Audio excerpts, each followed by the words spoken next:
स्वागत है आपका हमारे YouTube चैनल में। तो इस वीडियो में देखेंगे 6th क्लास का इतिहास, झारखंड बोर्ड का इतिहास। JCRT है ना, मैथ कंप्लीट है 6th क्लास का। प्ले लिस्ट में देखिए मिल जाएगा। साइंस शुरू किए हैं और सोशल साइंस भी आप शुरू कर दे रहे हैं। थोड़ा सा वीडियो को शेयर करें और लोगों को जोड़ने के प्रयास करें ताकि आपको सारा सब्जेक्ट इस तरह से आपको रेगुलर मिलते रहे। ठीक है, बस हिंदी और इंग्लिश छोड़ के बाकी सारा सब्जेक्ट सोच रहे करा देंगे। हिंदी, इंग्लिश और संस्कृत ये सब माने भाषा छोड़ के, है ना। Social science, science, math, science ये सब हो जाएगा, लेकिन थोड़ा सा आपका सपोर्ट रहा तो ठीक। तो चलिए शुरू करते हैं आज इतिहास का पहला चैप्टर। ये देखिए सिर्फ स्कूली बच्चों के लिए ही इम्पोर्टेंट नहीं है। ये जो झारखंड का जो भी किताब है क्लास 6 to 8, झारखंड का कोई भी एग्ज़ाम आप अगर दे रहे हो, JSSC हो या JPSC हो, झारखंड का एग्ज़ाम कोई भी एग्ज़ाम, तो उसके लिए ये बुक आपके लिए बहुत ज़्यादा इम्पोर्टेंट है। एक बार इसको पढ़ लेना चाहिए ताकि आपको झारखंड का पूरा ज्ञान मिल सके। क्योंकि ये जो बुक 6 से 8 तक का जो JCRT बुक आया है, 3 साल हुआ लगता है। इससे पहले NCERT चलता था, तो NCERT पूरा इंडिया लेवल का था। लेकिन ये जो बुक है इसमें जैसे इतिहास भी पढ़ेंगे तो इंडिया का इतिहास को पढ़ते पढ़ते यहाँ झारखंड तक पहुँचना है ना। जैसे कोई क्रांति पढ़ेंगे तो पूरा इंडिया में उसका क्या प्रभाव था, उसको पढ़ते पढ़ते झारखंड में आएंगे कि झारखंड में कौन कौन से लोग उस क्रांति में भाग लिए। भूगोल पढ़ेंगे तो पूरा इंडिया का भूगोल पढ़ते पढ़ते यहाँ झारखंड का भूगोल में आएंगे। झारखंड का मिट्टी कैसा, झारखंड का ज़मीन कैसा है। तो झारखंड का बहुत सारा ज्ञान आपको यहाँ पे मिलने वाला है। इसीलिए आप कोई कंपटीशन का तैयारी कर रहे हैं जो कि झारखंड स्पेशल है, तो आप 6ठा से 8वां तक का बुक एक बार ज़रूर पढ़िए।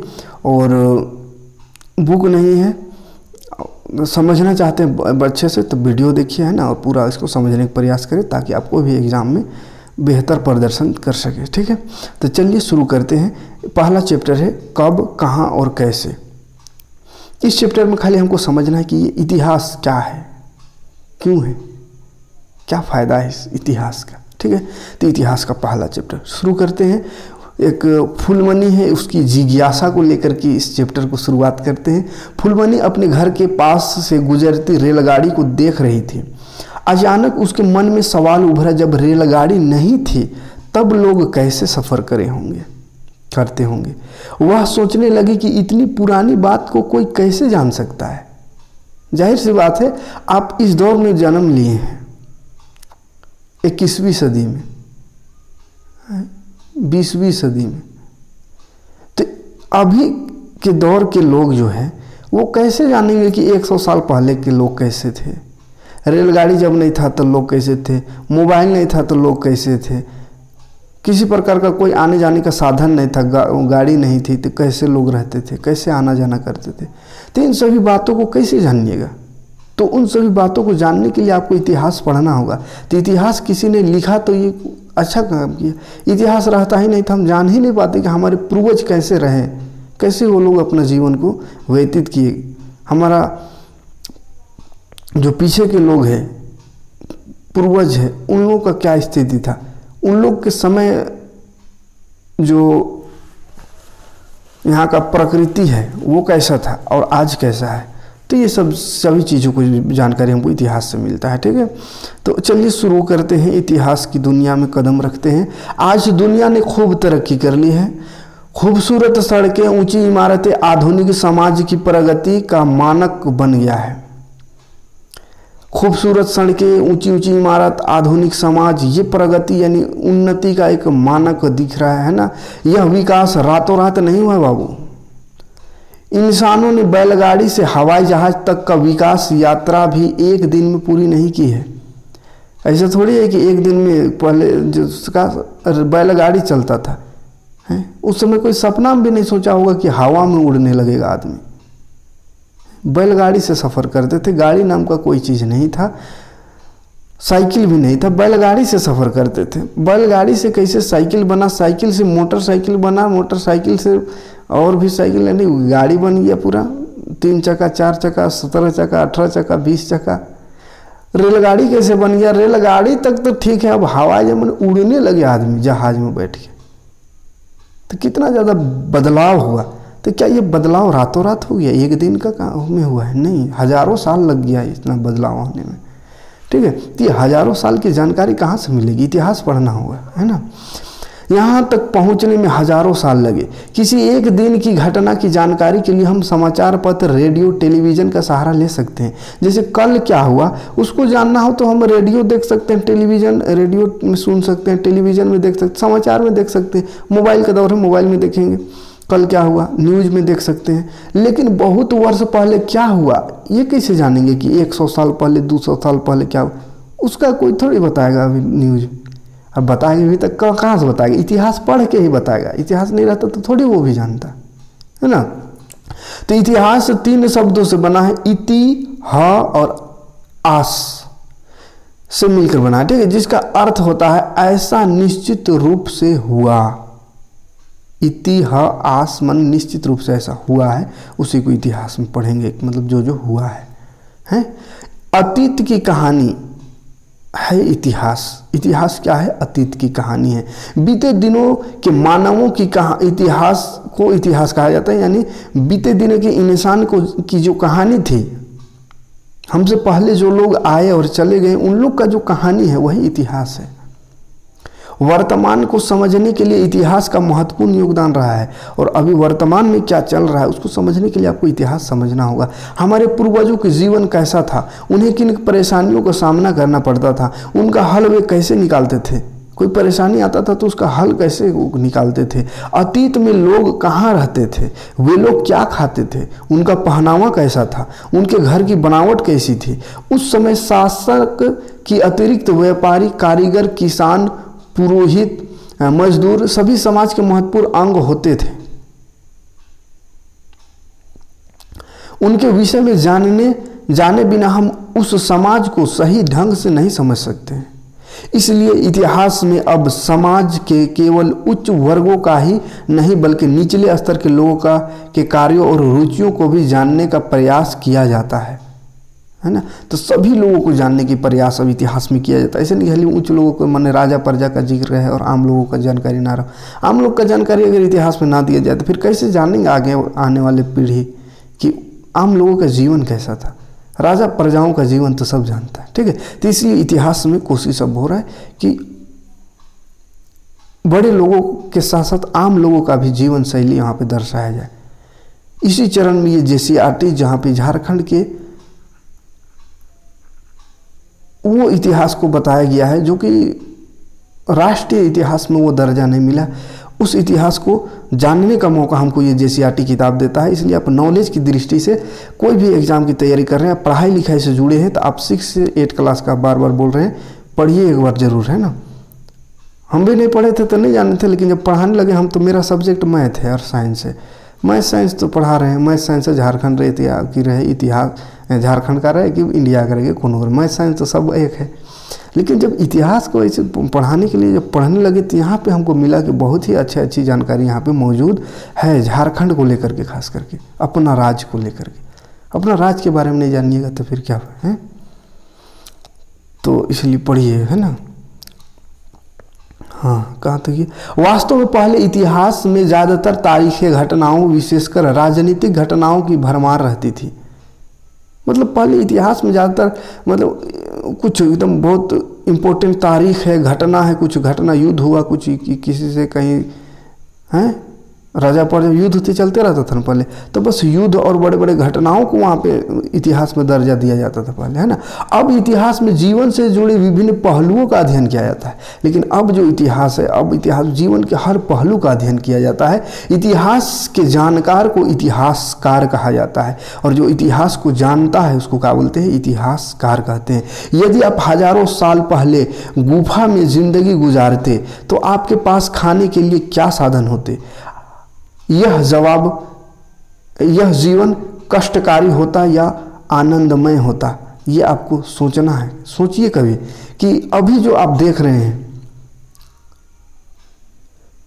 ये जिंदगी तो हमको मिला है, लेकिन हमारे पूर्वज हजार तो क्या 500 400 600 साल पहले या हजारों साल ही मान के चलिए पहले लोग गुफाओं में रहते, घर नाम का कोई चीज़ नहीं था, जंगलों में रहते थे, गुफाओं में रहते थे। तो उस वैसा अगर आप रहने लगे, वैसा जगह आप रहते तो आपको क्या क्या परेशानी होता, क्या करना, कैसे रहते, इस सब के बारे में थोड़ा सा सोचिएगा, समय मिले तो, है ना। बैटरी भी लो हो रहा है। तो चलिए, क्यों आवश्यक है इतिहास का ज्ञान? पूरा इस चैप्टर में हम इतिहास के बारे में खाली समझेंगे, इतिहास क्या है ना। तो क्यों आवश्यक है समझते हैं। धरती पर मानव जीवन का अस्तित्व कई लाख वर्ष से है, लाखों साल से यहाँ पे जीवन है। हम अपने वर्तमान का अध्ययन अतीत के ज्ञान के बिना नहीं कर सकते हैं। इतिहास से सबक लेकर हम अपने वर्तमान को बेहतर कर सकते हैं।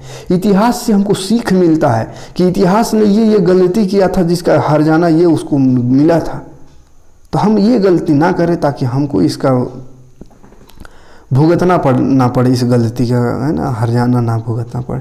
तो इतिहास से हमको सीख मिलता है। अतः इतिहास अतीत को समझने का प्रयास है, माने पिछले जिंदगी जो गुजर चुके उन लोग को पढ़ने का ये, उन लोग को समझने का ये प्रयास है इतिहास, है ना।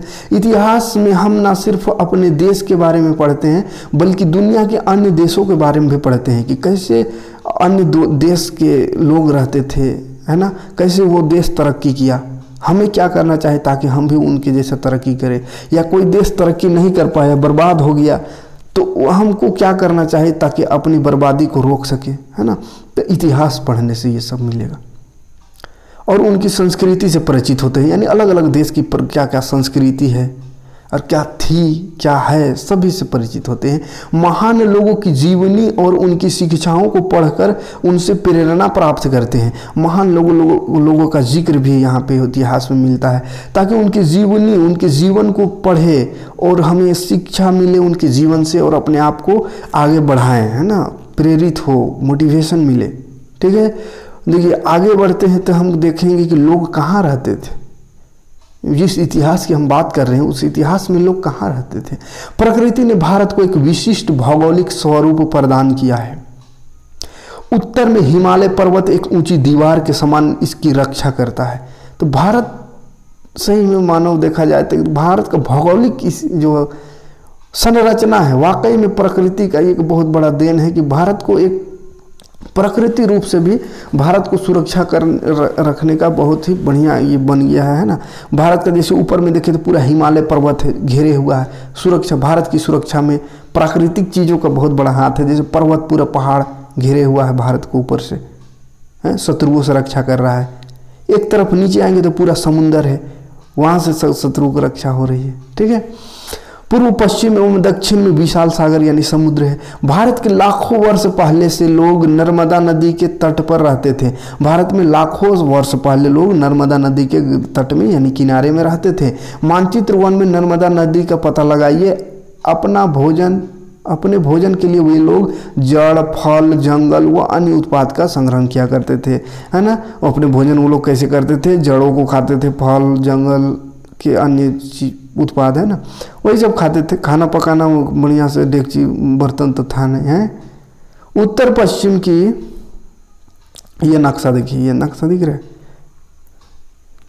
नदी का यहाँ पे ज़्यादा दिख रहा है क्योंकि नदी के किनारे ही लोग रहते थे, क्योंकि नदी पानी की सुविधा है ना। आज भी जहाँ पे बसना चाहते हैं, जहाँ पे पानी की सुविधा हो, लोग वहीं पे बसना चाहते हैं ना। पानी का सुविधा ना हो तो वहाँ पे, इसलिए नगरों का विकास ज़्यादातर, नगरीकरण जो है नदी के किनारे ही, मानव सभ्यता का विकास हुआ है नदियों के किनारे, है ना। तो चलिए आगे हम बढ़ते हैं। नर्मदा नदी देखिए यहाँ पे दिख रहा है, नर्मदा, अच्छा नहीं ये क्या है, दूसरा है गोदावरी, सतपुड़ा, ताप्ती नदी, यमुना नदी, सिंधु नदी, हिमालय पर्वत। तो ये सब थोड़ा नक्शा देखिएगा, है।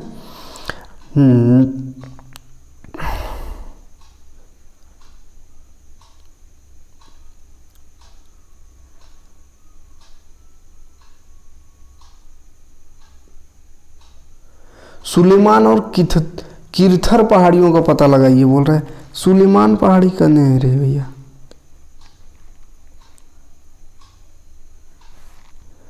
ये अफगानिस्तान, अभी सुलेमान पहाड़ी, ये देखिए है ना, काबुल, अफगानिस्तान का दशा भी देख रहे हैं ना क्या हुआ गया है।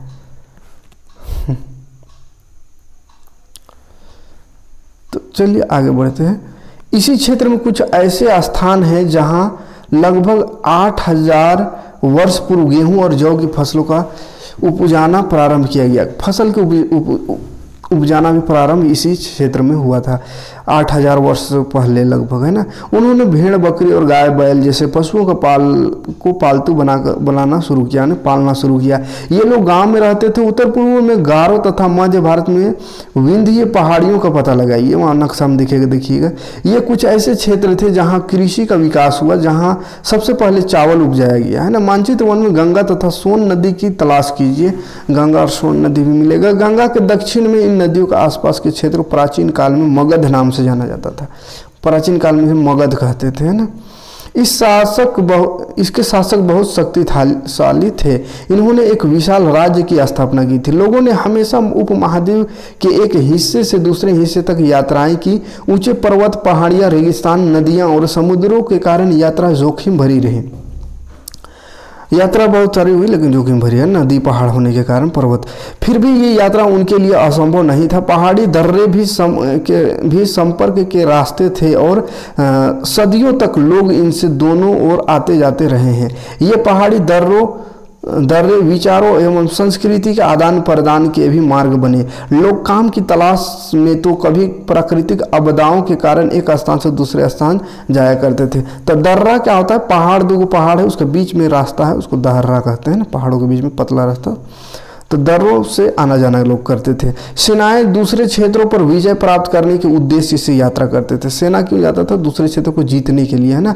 वहीं व्यापारी काफिले में और कभी जहाज़ों में यात्रा करते थे, पानी जहाज में, है ना। धार्मिक गुरु लोगों को शिक्षा और सलाह देते हुए एक गांव से दूसरे गांव तक जाया करते थे। इन सभी यात्राओं से लोगों को एक दूसरे के विचार को जानने का अवसर मिला। तो यात्राएं शुरू हुई, यानी एक जगह से दूसरे जगह लोग जाने लगे। कोई अपना धर्म के प्रचार के लिए जाने लगा, कोई व्यापार करने जाने लगा, कोई युद्ध करने जाने लगा अपना साम्राज्य को बढ़ाने के लिए, ना। तो इस तरह से आने जाने से लोगों का क्या हुआ, विचारों को जानने का मौका मिला। एक दूसरे के लोग कैसे वो लोग रहते हैं, कैसे हम लोग रहते हैं, तो एक दूसरे के विचार को जानने, है ना, जानने का अवसर मिला।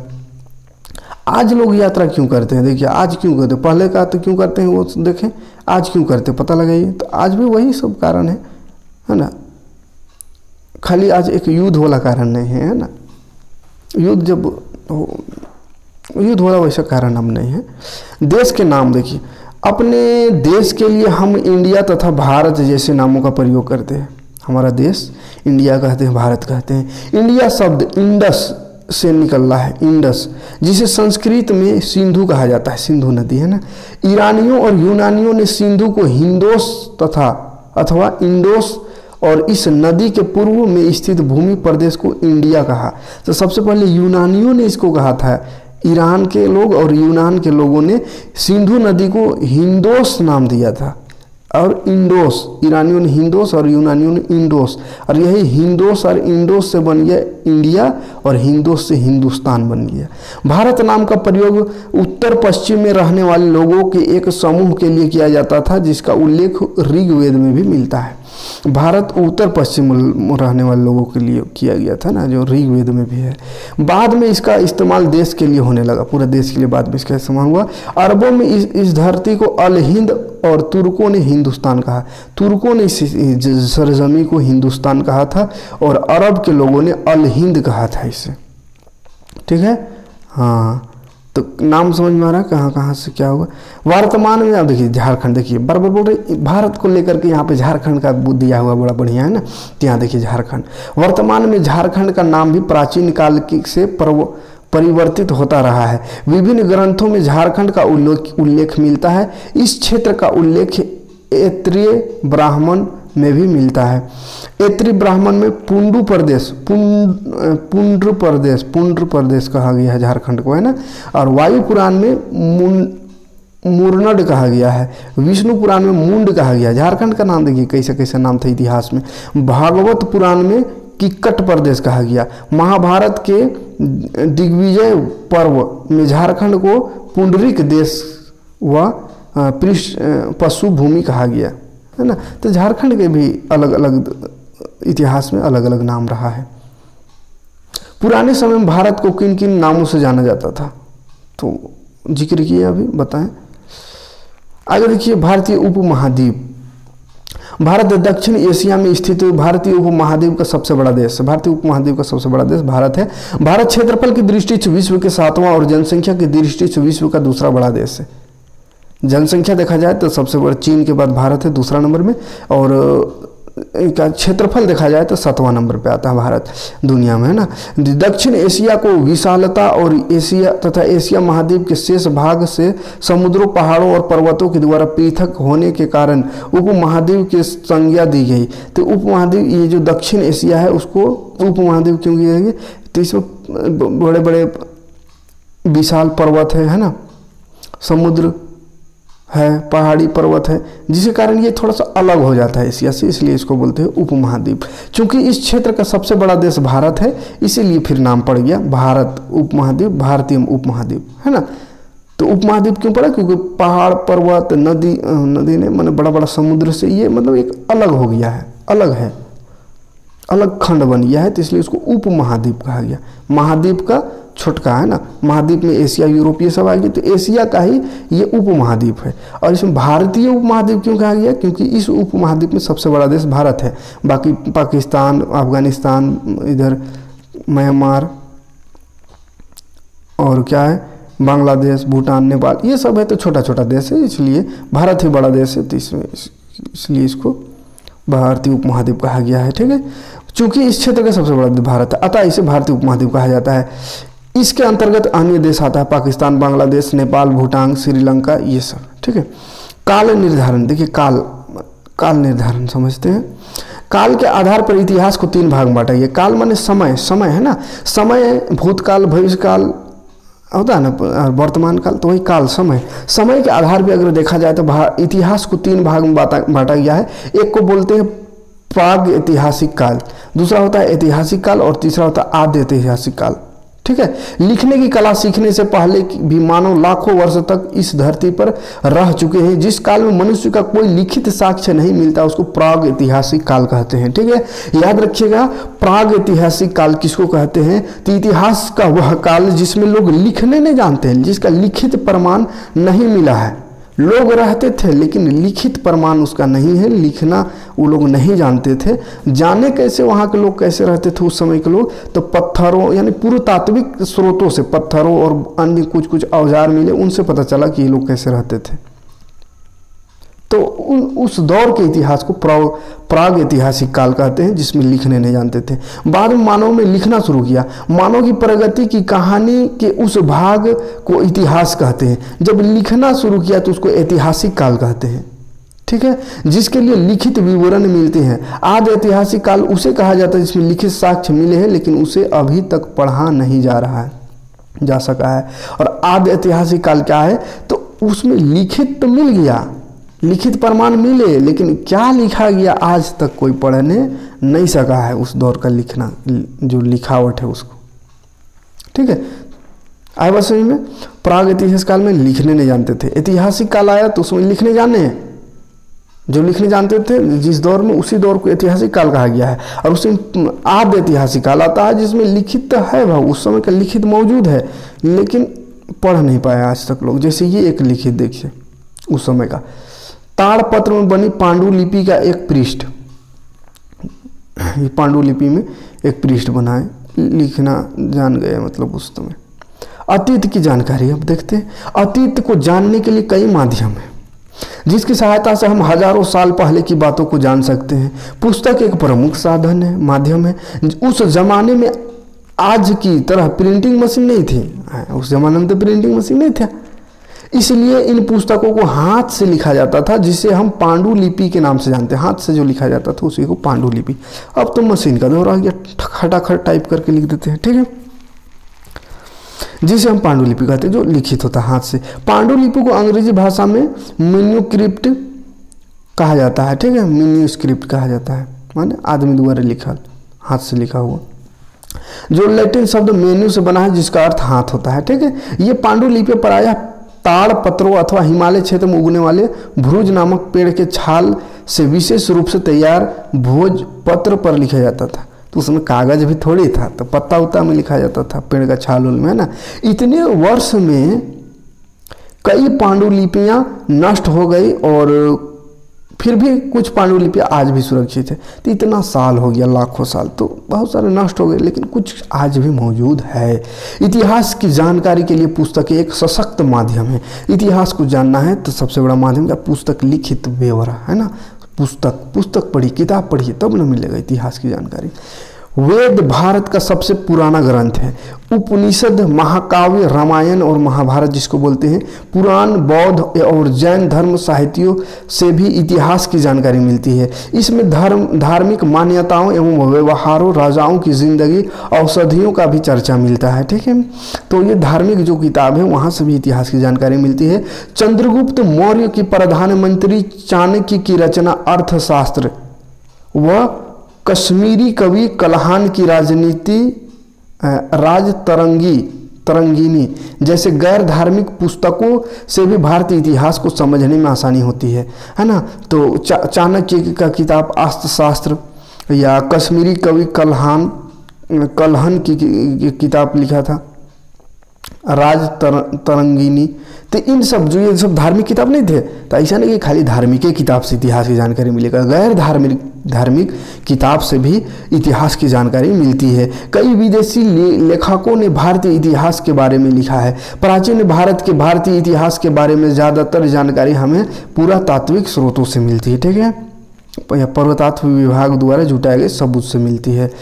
देखिए यहाँ पे कुछ क्या है, यह भी जानने बोल रहा था, इसको जान लेते हैं। यूनान के प्राचीन लेखन हेरोडोटस को इतिहास का पिता कहा जाता है। हाँ, जानना जरूरी है बाबा। इतिहास का बाप कौन है? जैसे हम साइंस पढ़ाते हैं तो साइंस का बाप बताए थे, अरस्तू है, फिजिक्स का न्यूटन है, आधुनिक फिजिक्स का आइंस्टीन है, केमिस्ट्री का लेवसियर है। तो जिस चीज़ पढ़ रहे हैं उसको तो जानना होगा ना कि इसका बाप कौन है, मैंने सबसे पहले कौन इसका बारे में जानकारी दिया।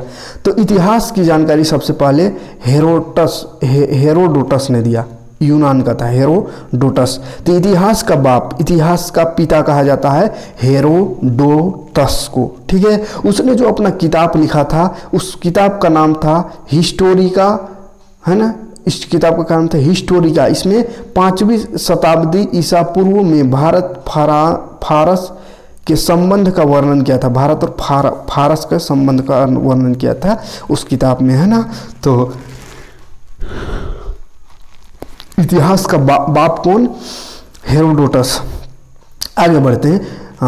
तो आगे है, प्राचीन काल के अवशेषों के अध्ययन को पुरातत्व विज्ञान कहा जाता है।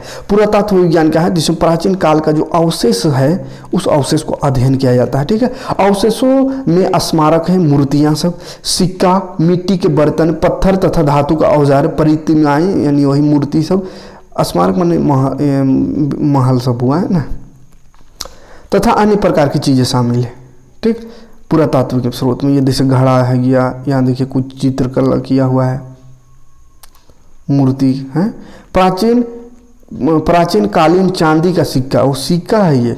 इस तरह के सिक्कों का प्रयोग लगभग देखिए 2500 वर्ष पूर्व होता था, ऐसा सिक्का उपयोग, इस चांदी का सिक्का दिख रहा है। और ये प्राचीन नगर से प्राप्त पात्र है।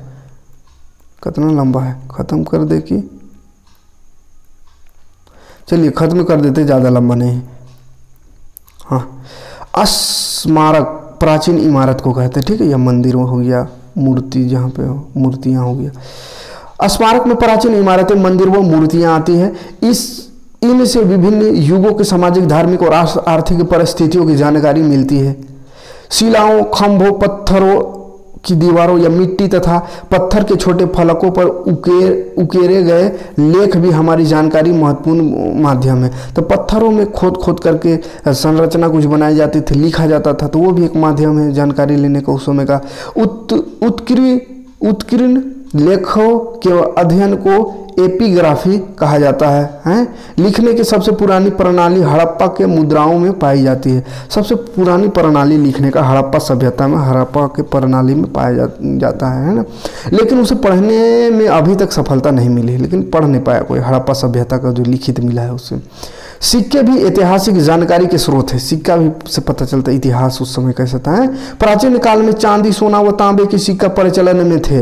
देश में पहली बार लिखित स्वर्ण के सिक्के हिंद यवन शासकों ने चलाया था, है ना। हिंद यवन शासकों ने चलाया था सबसे पहले। तो सिक्का भी महत्वपूर्ण है।